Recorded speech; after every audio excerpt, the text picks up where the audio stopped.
Puri curry ఏంటి ఈ అమ్మాయి శనగలు చూపించి పూరీ కర్రీ అంటుందంటారా? మన సౌత్లో పూరీతో కర్రీ అంటే శనగపిండి కర్రీ, అదే బొంబాయి చట్నీనే అంటారు. కానీ నార్త్ సైడ్ పూరీతో కర్రీ అంటే చెన్నా కర్రీ. మన సైడ్ పూరీతో ఆ కర్రీ లేకపోతే అసలు ఆ కిక్కే రాదు. కానీ ఇటు సైడ్ మాత్రం పూరీ వండితే చోలీ కర్రీ అనేది కంపల్సరీ. నా స్టైల్లో చోలీ కర్రీ చూపించేస్తాను మీకు. నైట్ అంతా సోక్ చేసుకున్న శనగలు ఇంకా 2-3 ఆలు తీసుకుని 2 టమాటా అందులో వేసుకొని సాల్ట్ వేసుకొని మూత పెట్టి కరెక్ట్గా 5-6 విజిల్లు వచ్చే వరకు కుక్ చేయాలి.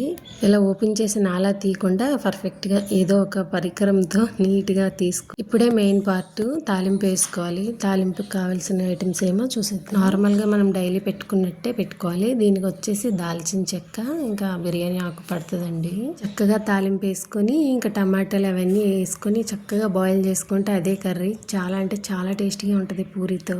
ఎన్ని ఊర్లు తిరిగినా ఎన్ని రాష్ట్రాలు తిరిగినా మన ఊర్లో ఉండే ఒక కొట్టులో టిఫిన్కి అలవాటు పడ్డ ప్రాణం ఊరొచ్చాక కంపల్సరీగా తినాలనిపిస్తుంది.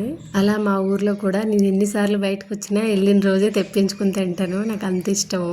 ఇంట్లో ఎంత హైజీనిక్గా చేసినా సరే ఆ బయట చేసిన ఫుడ్ ఆ 2 పూరీలు తినేస్తే చాలు నా మనశ్శాంతి అయిపోద్ది. అలా అన్నట్టు మీకు కూడా ఇలాంటి అటాచ్మెంట్ టిఫిన్ షాప్ ఎక్కడైనా ఉంటే కంపల్సరీ కామెంట్ చేసేయండి. ఇక్కడ మన సైడ్లో ఇక్కడ టిఫిన్ షాప్లు ఏమి ఉండవండి. ఏమొచ్చినా జ్వరం వచ్చినా ఏమొచ్చినా ఏ రోగం వచ్చినా మనమే వండుకొని తినాలి.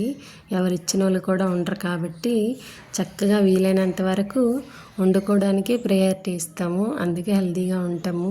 నేను ఇక్కడైతే నా దగ్గర చెన్నా మసాలా ఉంది కాబట్టి చెన్నా మసాలా వేసాను. ఫైనల్ టచ్ కొత్తిమీర వేసుకోవడమే. ఇది ఉంటుంది పూరీలతో. అబ్బబ్బా సూపర్ ఉంటుంది. ఇంతవరకు చూసినందుకు థ్యాంక్స్. Do subscribe. బాయ్.